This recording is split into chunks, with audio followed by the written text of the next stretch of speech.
अखिया लागत सहर कर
बड़े भैया संजय राहुल श्रीवास्तव जी की तरफ से 501 पुरस्कार। भैया का कहना है कि एक पंजाबी गाने के डांस हो जाए इस गाने के बाद।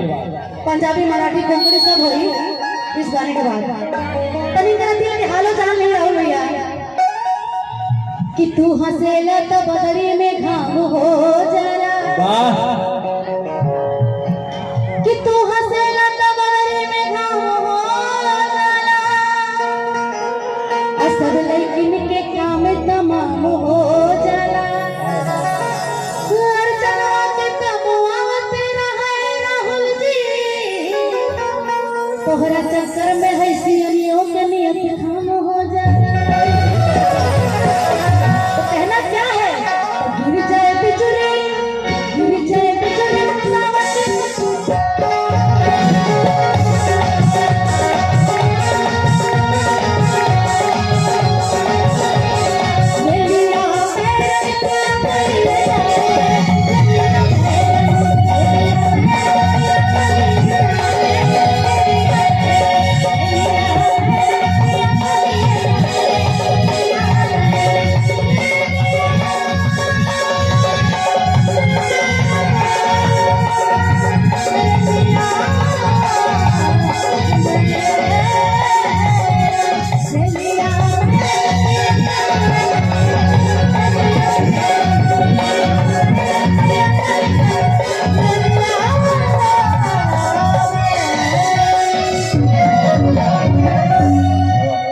Thank you so much Shivani, बहुत ही